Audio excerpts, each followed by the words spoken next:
Great, thank you. So I'm here to talk about tonight's issue in a little bit of historical context. I am one of the residents who got signatures on the referendum and hope that you rescind tonight because I don't think the project was right for the community, and I think we've heard from enough residents to say that. But for those of you who supported the project before and aren't sure how we can get to a good result, I want to talk about how we get in a non-linear way to success. In 72-73, the council wanted to tear down the pier and put up Santa Monica Island.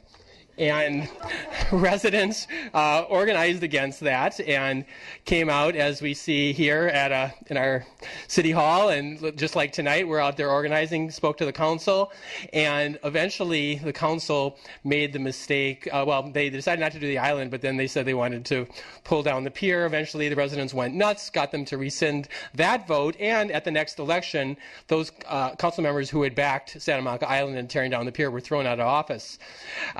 Now today we have a pier open to the public instead of a 1,500-room hotel and convention center on Santa Monica Island. A couple years later, there's a project at airport, Santa Monica Airport on the non-aviation land, 822,000 square feet at the time. Don Gerard did a little bit of early crowdsourcing by sending petitions to all the residents. We got 9,000 signatures in a couple weeks. Council had to back off. Ultimately, as you see here, in early 1990, council kills the plan. They listened to the residents.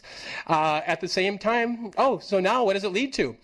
Bottom of the thing, instead of having a big commercial office project, which didn't make sense there, we have educational uses, artistic uses, and fields. And in the future, when we take control of the whole airport, we're going to have even more open space for us.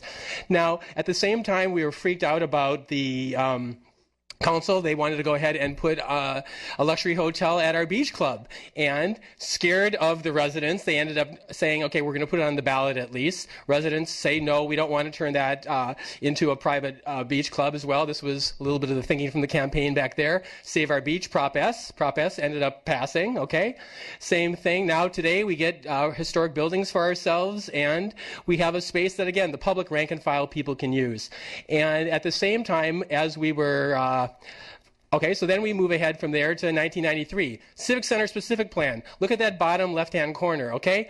300,000 square feet up to 84 feet high. We did a referendum. Again, what ended up happening eventually down the line? Now, all of a sudden, 450,000 square feet less. We don't have an inappropriate commercial office park, and we get beautiful Tongva Park. Ends up. So all of these changes, it wasn't really that clear. And where's my timer? How much I got left?